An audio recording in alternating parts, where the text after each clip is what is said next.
Hey guys, how's it going? Today I want to show you a hack of sorts for the song Mr. Brightside for electric guitar. Mr. Brightside is notoriously difficult on the guitar due to the first chord. I found a way to make it a little bit easier without compromising the integrity of the song.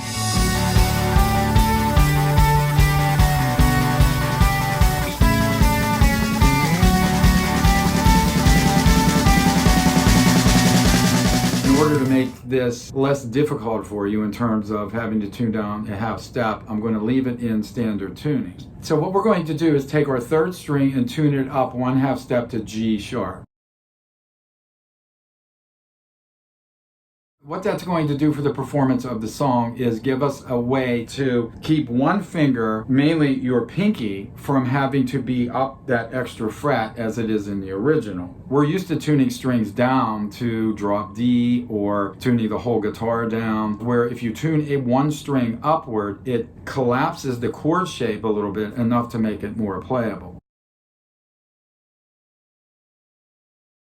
Let me show you that first chord. You're going to put your second finger on fret 17, string 5. You're going to put your first finger on fret 16, string 4. You're going to put your third finger on string 2, fret 17. You're going to put your pinky, and this is the one that we are adjusting to make the pattern a little bit easier, on fret 18, string 3, and you have your first string open. So the chord is somewhat easier to grab now. So as you play the first part,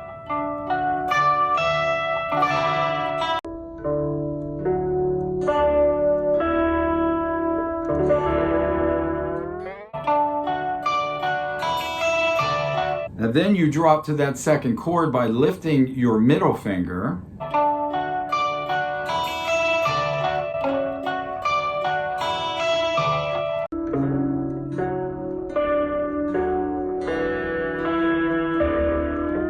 And then for that last chord shape, you will take that first finger, put it on the 6th string, fret 15, and then put your second finger on string 4, fret 16. There's a lot of numbers there, so just bear with me. If you look at the shape on the screen, you can see it.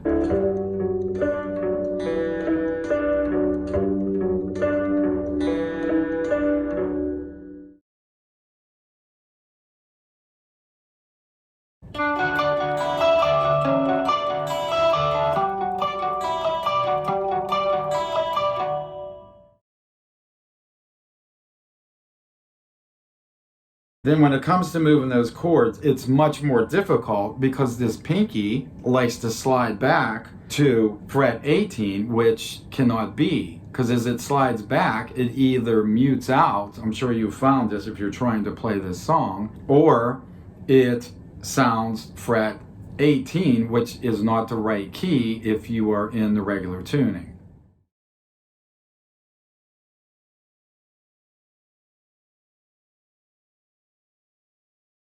What's unique about this chord shape, that in regular tuning, it's actually a major 9th jazz form. So when I saw that, since I played a lot of jazz forms, a lot of jazz chords, I found this to be way easier.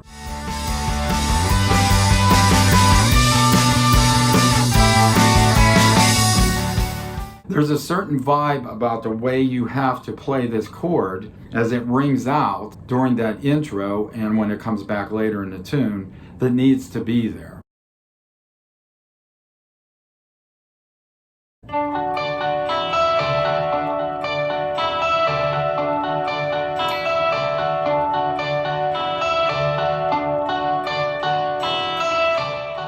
One other thing about this song is the way you pick the notes. My way of picking it is down on the 5th string, down on the 4th, down on the 3rd, then back to the 4th for the first 4 notes. I pick down on string 1, then back on string 2, back on string 3, and back on string 4. That's the way I do it. There are 8 notes in each figure as you go through the pattern.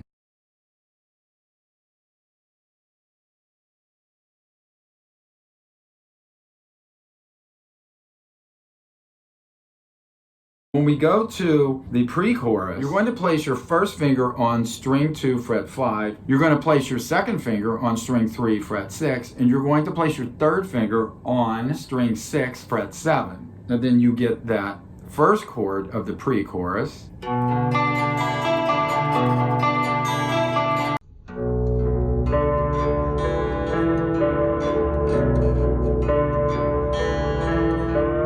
The picking is exactly the same as it is during the intro. It's the same 8 notes. So down, down, down, back, down, up, up, up. For the second chord, I found to go to this fingering works the best. Now this is where the song still remains somewhat difficult. I'm going with my second finger on string 6, fret 5. I'm going with my pinky on string 3, fret 6, and my third finger on string 2, fret 5. And then, of course, your open string.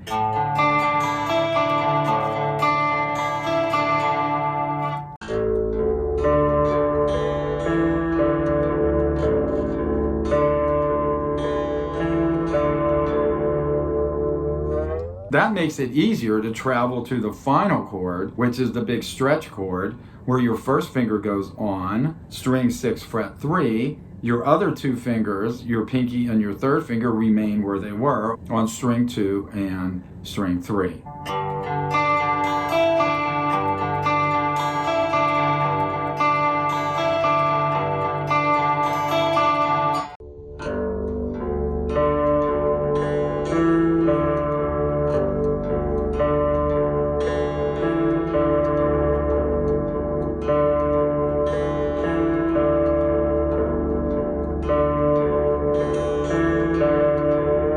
This section is played through 2 times.